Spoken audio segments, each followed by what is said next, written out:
আজকের ভিডিওটা খুব গুরুত্বপূর্ণ ভিডিও, বাত, পিত্ত এবং কফ নিয়ে।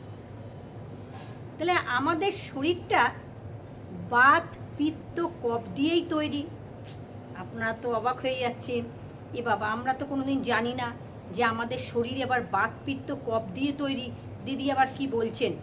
ঠিকই বলছি, আমাদের এই শরীরটা বাত, পিত্ত আর কফ দিয়েই তৈরি। তাহলে বাত বাড়ে, পিত্ত বাড়ে, কফ বাড়ে। তাহলে বাতের স্থান কোথায়? বাতের স্থান নাভির নিচ থেকে পায়ের পাতা পর্যন্ত। পিত্তের স্থান কোথায়? তাদের বাড়ি কোথায়, তারা কোথায় থাকে? পিত্তের স্থান আমাদের হৃদয় থেকে নাভি পর্যন্ত।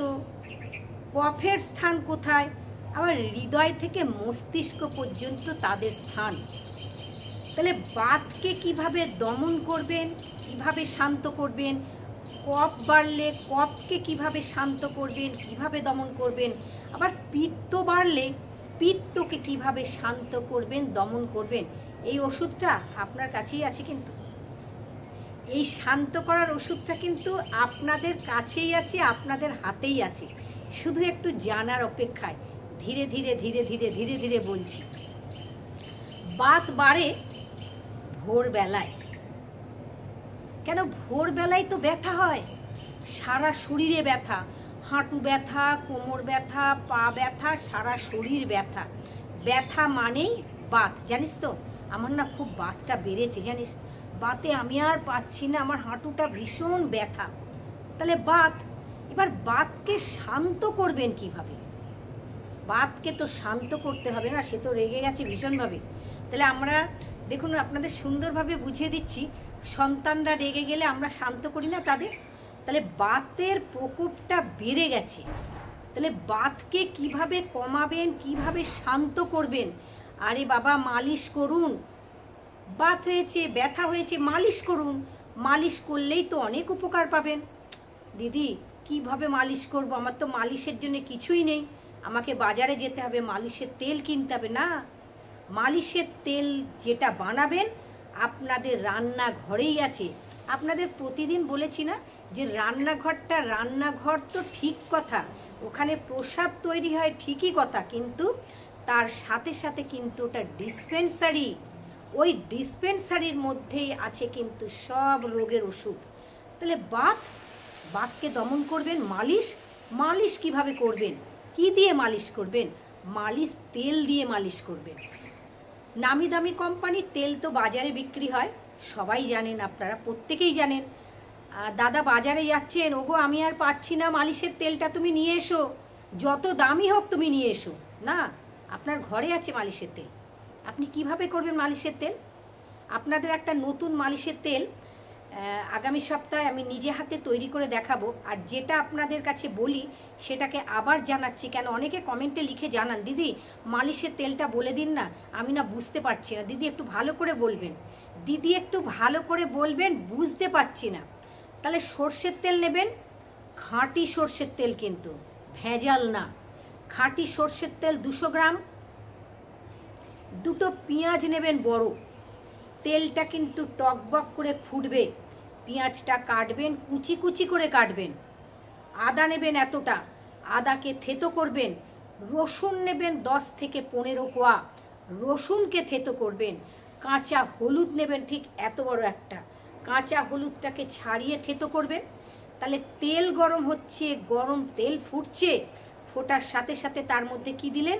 পেঁয়াজ দিলেন, আদা দিলেন, রসুন দিলেন, কাঁচা হলুদ দিলেন, তার মধ্যে কালো জিরে দিলেন 1 চামচে, জোয়ান দিলেন 1 চামচে, মেথি দিলেন 1 চামচে, তার মধ্যে একটু হিং দিয়ে দিলেন। খুব ভালো করে ফুটছে, ফুটতে ফুটতে ফুটতে নির্যাসগুলো বেরোচ্ছে, কালো হয়ে গেল, এবং সেই অবস্থার মধ্যে কড়াই থেকে তেলটাকে নামিয়ে নেবেন। দেখুন আপনাদের অনুরোধে বারবার আমার বন্ধুরা লিখেছে কমেন্টে, দিদি তেল মালিশটা আর একবার করে দেখাবেন, আর একবার বলবেন কিভাবে মালিশের তেল তৈরি করছেন। তেলটা নামিয়ে নিলেন, তেলটা ঠান্ডা হলো, তেলটা ছেঁকে নিলেন একটা শিশির মধ্যে করে, ঠান্ডা হয়ে ভালো করে ছেঁকে রেখে দিলেন। তার মধ্যে দামি কর্পূর, যেটা 1500-1600 টাকা করে দাম, ওই কর্পূর আপনি 3-4 টুকরো, দেবেন চাকা টাইপের থাকে, 3-4 টুকরো তেলের মধ্যে ফেলে দিলেন। ওই তেলটা আপনি টানা 1 বছর 1.5 বছর ব্যবহার করতে পারবেন, ওটা কোনোদিনও নষ্ট হবে না। তেল কিন্তু রোদ্দুরে দেবেন না, আপনি আপনার মালিশ আপনি নিজে করবেন। আপনি যখনই মালিশ নিজে করবেন, আপনার হাতের ব্যায়াম হচ্ছে, পায়ের ব্যায়াম হচ্ছে, সমস্ত জায়গার মালিশ করছেন তো ঘষতে হচ্ছে, তাহলে হাতের ব্যায়াম হয়ে গেল। যেখানে মালিশ করছেন সেই জায়গায় হয়ে গেল, তাহলে আপনি আপনার বাতকে রীতিমতো শান্ত করে দিলেন, আপনি নিজে শান্ত করলেন, ব্যথা থেকে মানে আপনি উপকার পেলেন। এবার পিত্ত তো বেড়ে গেছে, পিত্তকে কিভাবে শান্ত করবেন? পিত্ত শান্তর ওষুধ তো আপনাদের কাছে আছে, এক্ষুনি বলে দিলাম। আপনারাই পারবেন আপনাদের পিত্তকে শান্ত করতে। কি করে শান্ত করবেন? পিত্ত কখন বাড়ে? দুপুরবেলা যেই খেয়েছেন, হ্যাঁ হ্যাঁ ঢেকুর উঠছে, তার মানে আপনাদের গলা বুক জ্বালা দিচ্ছে, অ্যাসিড হয়ে গেছে খাবারটা। এবার অ্যাসিড হয়ে গেলে কি করবেন? খাবার তো ভেতরে থাকতে চাইছে না। খাবার কি চাইছে? দেখুন, যেই অ্যাসিড হলো, আপনার অনেকে কি করেন বলুন তো, বমির ওষুধ খান। আপনার বমি আসছে, আপনার এতটা অ্যাসিড হয়ে গেছে, গলা বুক জ্বালা দিচ্ছে, আপনার বমি আসছে, কিন্তু বমি তো আপনি করবেন না। আপনি যে ভালো মন্দ খেয়েছেন, বিরিয়ানি খেয়েছেন, মাংস খেয়েছেন, কষিয়ে কষিয়ে নিজে রান্না করেছেন, মুখে একদম জিভে জল চলে আসবে, আপনি বলেন না আমি বমিটা করব না, আমি আজকে খুব ভালো খেয়েছি। আপনি যেই বমি করলেন না, তখন আপনার শরীরের মধ্যে অন্য রোগের বাসা বাঁধল। এই পিত্ত থেকে কিন্তু, আপনার গ্যাসের থেকে কিন্তু হার্ট অ্যাটাক এবং স্ট্রোক হয়। হার্ট অ্যাটাক এবং স্ট্রোক হয় কিন্তু পিত্ত থেকে। পিত্তকে শান্ত করুন, পিত্তকে দমন করুন। বমির ওষুধ খাবেন না, বমির ট্যাবলেট খাবেন না, সাথে সাথে আপনি 2 গ্লাস গরম জল খাবেন। গলার ভিতরে দেখে নিন, বমি করার প্রসেসটা ঠিক 2টো আঙুল জিভের ভেতরে দেবেন, দিয়ে আপনি জল খাওয়ার পরে আপনি বমি করেছেন, আপনি বমিটা করে ফেলুন, তাহলে আপনি শান্ত থাকবেন, আপনার পিত্ত শান্ত থাকবে, আপনি শান্ত থাকবেন, আপনার শরীর আর কষ্ট হবে না। বমি করার পরে 1 গ্লাস ঠান্ডা জল খেয়ে একটুখানি বিশ্রাম নিন, তাহলে আপনি আপনার পিত্তকে শান্ত করে রেখে দিলেন। এবার কফ শান্ত কি করবেন? কফ, বাত, পিত্ত, কফ, বাত 84 প্রকারের, পিত্ত 46 প্রকারের, কফ 18 থেকে 20 প্রকারের, মোট 140 প্রকারের জিনিস বাত, পিত্ত, কফ থেকে আমাদের সৃষ্টি। কফকে কিভাবে দমন করবেন? কফ তো দমন করতে হবে আপনাকে। কফ বাড়ে কখন?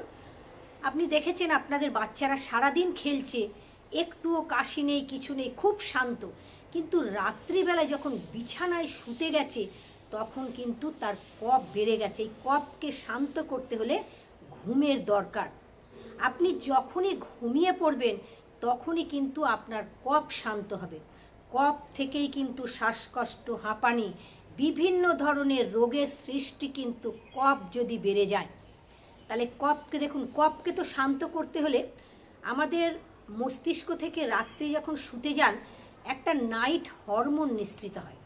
তাহলে এই নাইট হরমোনটা যখনই নিঃসৃত হচ্ছে, তখনই কিন্তু আমরা ঘুমিয়ে পড়ছি।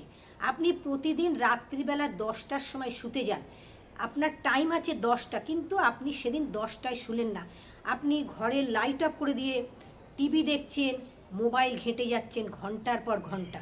আপনার যে কফ হয়েছে, অতিরিক্ত যে আপনি কাশছেন, আপনার বুকে পিঠে কফ জমেছে, সেটা কিন্তু আপনার বেড়ে গেল। কারণ আপনি কি করলেন? আপনার যে নাইট হরমোনটা যে টাইমে আপনি শুতে যেতেন, নিশ্চিত হতো, সেই টাইমটাকে কিন্তু আপনি ওভার করে দিলেন। আপনার আর নাইট হরমোন নিঃসৃত হবে না, আপনার প্রচণ্ড বুকে পিঠে কফ জমে আপনি কাশছেন, কাশতে কাশতে কাশতে কাশতে দম ফাটছে। আবার দেখুন, আগামী যে আমাদের প্রজন্ম মানে যুবক যুবতীরা যদি এখান থেকে সরে যদি না আসে, আজকে মোবাইল বলুন, ল্যাপটপ বলুন, কম্পিউটার বলুন, টিভি বলুন, ঠিক রাত্রিবেলা শোয়ার 2 ঘন্টা আগে আপনি ওগুলোকে ত্যাগ করবেন। যদি ত্যাগ করতে পারেন, আপনি ভালো থাকবেন, অন্তত রোগের থেকে আপনি সুস্থ থাকে বাঁচতে পারবেন ভালোভাবে।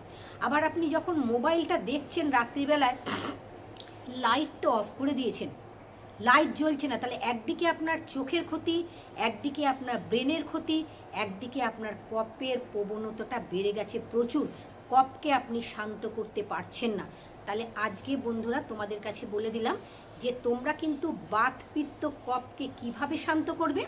আমরা ঠিক ঘুম যদি আমাদের ঠিক হয় তাহলে কিন্তু কফ আমাদের শান্ত থাকবে, এবং যখন শুতে যাবে একই টাইমে শুতে যাবে, একটা টাইমে, 10টা হলে 10টা, 11টা হলে 11টা, 12টা হলে 12টা, নাইট হরমোন নিঃসৃত হয় ঠিক ওই সময়টাকে।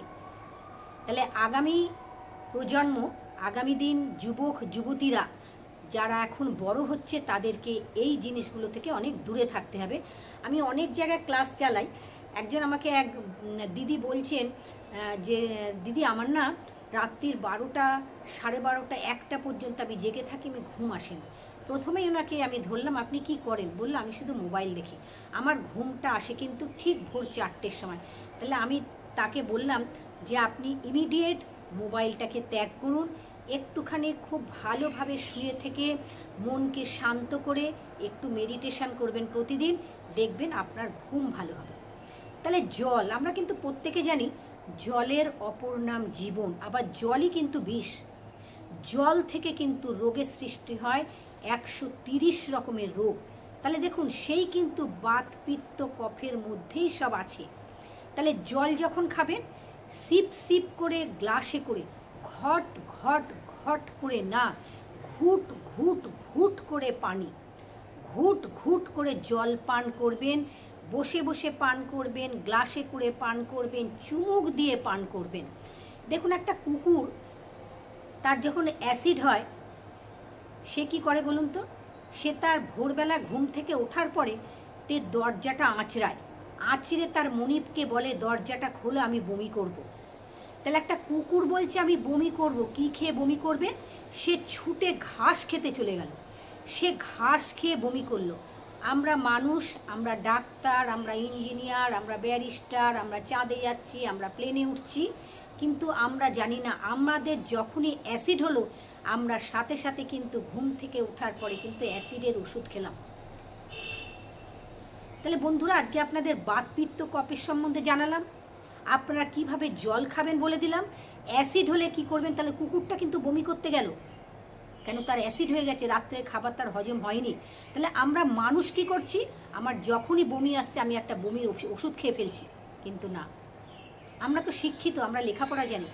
আবার দেখবেন কুকুরের যখন শরীর খারাপ হয়, বেড়ালের যখন শরীর খারাপ হয়, আপনি যত মাংস মাছ রান্না করে ভাত বিরিয়ানি মেখে দিন তারা কিন্তু খাবে না।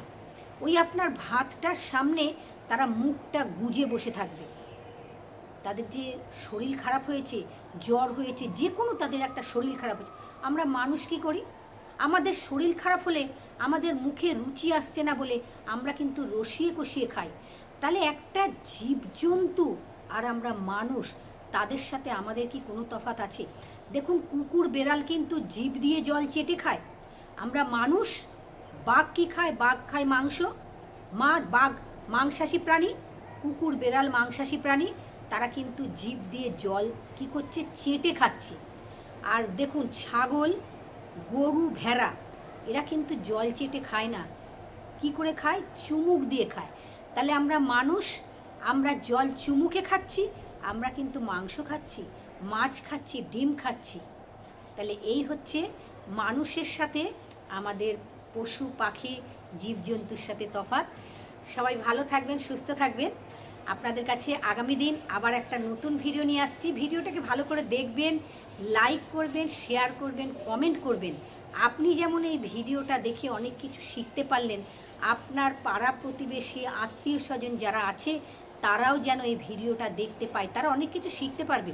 কেন আপনি যদি একটা সাবস্ক্রাইব করেন, সাবস্ক্রাইবের কিন্তু কোনো পয়সা লাগে না বন্ধুরা, একটা নয়া পয়সা লাগে না, একটা খরচ নেই, শুধু একটা সাবস্ক্রাইব করে দেবেন, আপনার ওই যে শেয়ার করছেন শেয়ারটা আর এক জায়গায় যাচ্ছে।